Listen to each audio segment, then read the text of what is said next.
اور جسے دیکھا اسے دونوں جہاں دیکھا کیے۔ صدیقہ کائنات رضی اللہ تعالی عنہ افسردہ ہو کر اجازت لے کر اپنے باپ کے گھر آئیں، صدیق اکبر کے گھر آئیں، یہ سوچتے ہوئے کہ ماں کو درد دل سناؤں گی، باپ کے سامنے آنسو بہاؤں گی، لیکن فرماتی ہیں گھر پہنچی تو ماں بھی آنسو میں ڈوبی ہوئی ہے، باپ بھی قرآن کی تلاوت کرتے ہیں اور زارو قطار رو رہے ہیں۔ میری تو سمجھ میں کچھ نہیں آ رہا تھا۔ دیکھا منافقین کا پراپگنڈا کیسے کیسے معصوموں کو مبتلا کر دیتا ہے۔ فرماتی ہیں سمجھ میں کچھ نہیں آ رہا تھا کہ میرے گھر کیا قیامت ٹوٹ گئی۔ یہ تو ام مصطح کی زبانی پتہ چلا کہ عائشہ کتنی بھولی ہے تو، تیرے خلاف تو مستقل محاذ بن چکا ہے، مستقل محاذ بن چکا ہے۔ تیری کردار کشی کے لیے لمبی چوڑی دلیلیں دی جا رہی ہیں، افسانے گھڑے جا رہے ہیں، کہانیاں گھڑی جا رہی ہیں، قسمیں اٹھائی جا رہی ہیں کہ عائشہ ایسی ہے، عائشہ ویسی ہے، تجھے تو پتہ ہی نہیں ہے کسی بات کا۔ فرماتی ہے میں اس قدر متاثر ہوئی کہ بے ساختہ بخار میں مبتلا ہو گئی، گھر کے اس کونے میں چلی گئی مسلح اٹھا کر جہاں مکمل اندھیرا تھا، تنہائی تھی۔ ماں نے گھبرائی ہوئی بیٹی کو مسلح اٹھا کر جاتے دیکھا، سوچا کہیں جان سے نہ مار ڈالے خود کو، پوچھا بیٹی کہاں جاتی ہو؟ عائشہ نے کہا چپ رہیے، گھبرائیے نہیں، ہائی کورٹ تو ناراض ہو گیا ہے، ذرا سپریم کورٹ کا دروازہ کھٹکھٹانے جا رہی ہوں، اب اس کے دروازے پہ آنسو بہانے جا رہی ہوں جہاں آدم روتے ہیں، زکریا روتے ہیں، ابراہیم روتے ہیں، یونس روتے ہیں اور سب کے آنسو پوچھے جاتے ہیں۔ آج اس کے محبوب کی عائشہ بھی آنسو کا نذرانہ لے کر جا رہی ہے، اللہ کی عدالت میں اپیل کرنے جا رہی ہوں، میرے معبود میرے کردار کو کوئی اور جانے یا نہ جانے، لیکن تو میرے کردار کو بھی جانتا ہے، افکار کو بھی جانتا ہے۔ یہاں عائشہ نے آنسو کی برسات میں اللہ کی عدالت میں اپیل کر دی، وہاں رحمت عالم صلی اللہ علیہ وسلم نے صحابہ کا اجلاس بلا لیا، صحابہ کا اجلاس بلا رکھا ہے۔ میرے آقا نے فرماتے ہیں بتاؤ کیا کروں، عائشہ کے معاملے میں رائے دو، کیا کروں؟ صحابہ رو رہے ہیں، کسی میں جرأت گفتار ہی نہیں، آنکھیں برس رہی ہیں، سسکیاں سنائی دیتی ہیں، آہوں کی آواز آتی ہے۔ رحمت عالم فرماتے ہیں بولو نا، عائشہ کے معاملے میں کیا کروں؟ لوگ ایسی ویسی باتیں کر رہے ہیں۔ ایک آواز آئی اللہ کے رسول اگر عائشہ سے آپ زیادہ ہی کبیدہ خاطر ہیں، اگر آپ کا دل زیادہ دکھ گیا ہے تو آزاد کر دیجئے۔ نبی کو بیویوں کی کمی تو نہیں، بس یہ آواز اٹھنی تھی کہ فاروق اعظم زارو قطار روتے ہوئے اٹھ کھڑے ہوئے، عرض کیا اللہ کے رسول یہ فیصلہ تو بالکل آخری ہوگا، پہلے یہ بتائیے کہ عائشہ کو آپ کی رفیقہ حیات بنانے والا کون ہے؟ پہلے یہ بتائیے کہ عائشہ کا رشتہ منتخب کرنے والا کون ہے؟ اس نسوانی پیکر کو آپ کے خانوادہ اقدس میں بھیجنے والا کون ہے؟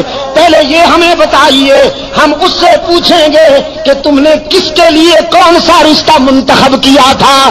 رسول کی انگلی آسمان کی طرف اٹھ گئی، اللہ کے رسول کے خاموش کنارے نے، خاموش اشارے نے بلاغت کے دریا بہا دیے، فصاحت کے سمندر موجزن کر دیے۔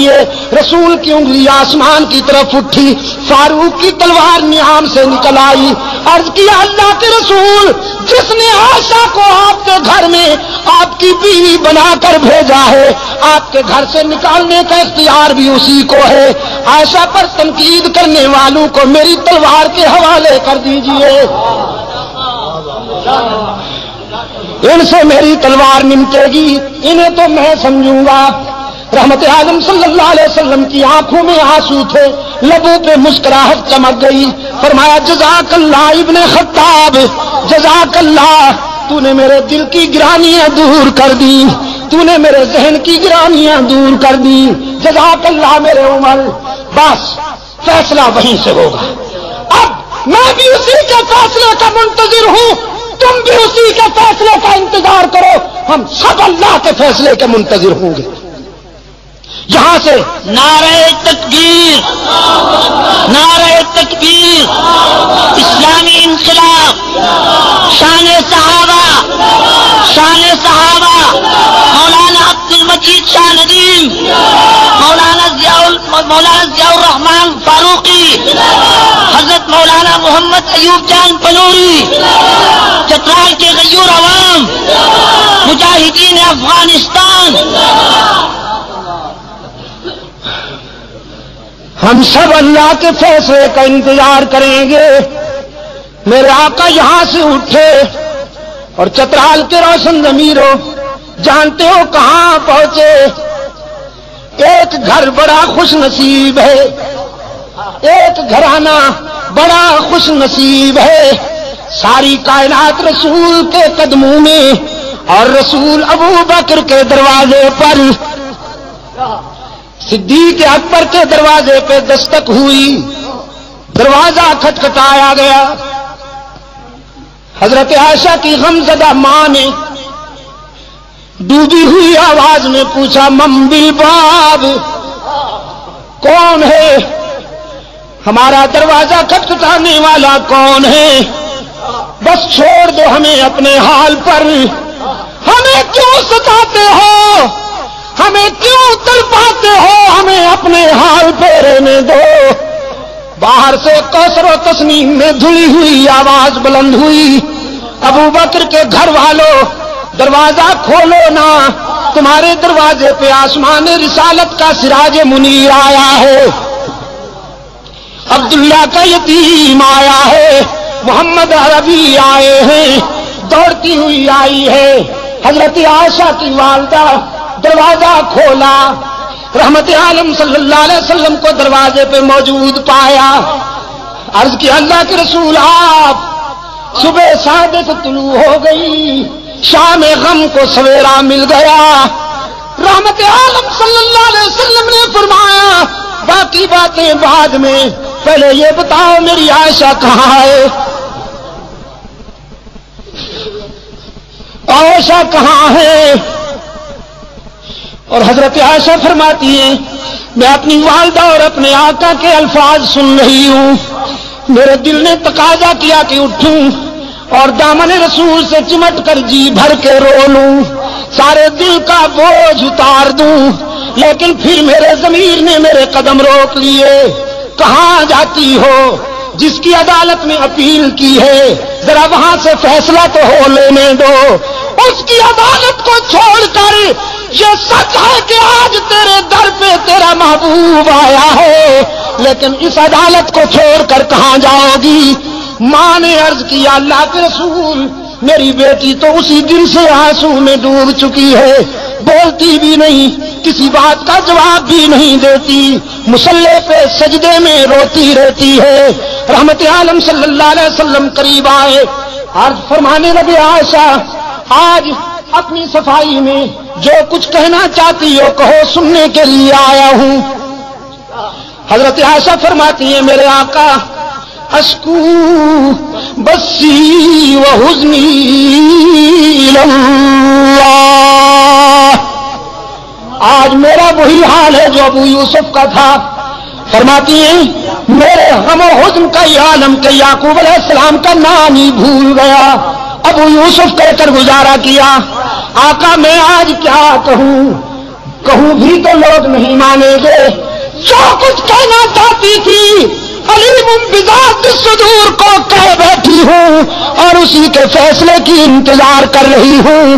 وہ یوسف پر الزام کی صفائی دینے والا ہے، وہ موسیٰ پر الزام کی صفائی دینے والا ہے، وہ عیسیٰ پر حضرت مریم پر لگائے جانے والے الزام کی برات کرنے والا ہے۔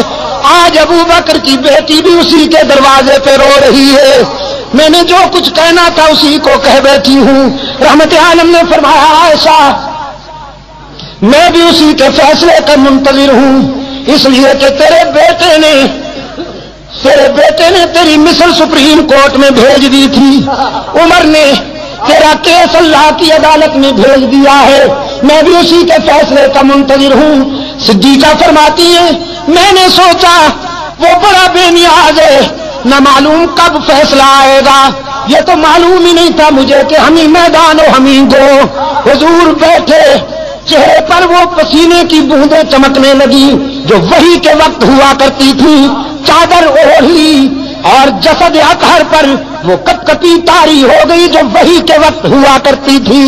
میں سمجھ گئی کہ کال مل گئی ہے، رابطہ قائم ہو گیا ہے، کانپتی ہوئی اٹھ بیٹھی، دیکھوں فیصلہ کیا ہوتا ہے۔ ماں بھی قریب آ بیٹھی ہے۔ رحمت عالم صلی اللہ علیہ وسلم پر کچھ دیر وحی کی کیفیت طاری رہی، پھر حضور نے چہرہ اطہر سے چادر اٹھائی۔ حضرت عائشہ فرماتی ہیں میں نے غور سے چہرہ رسول کو پڑھا اور رسول کے چہرے پر نظر پڑتے ہی میرے ضمیر نے مجھے بشارت دی، عائشہ مبارک ہو تو کیس جیت گئی، تیری شام غم ختم ہو گئی۔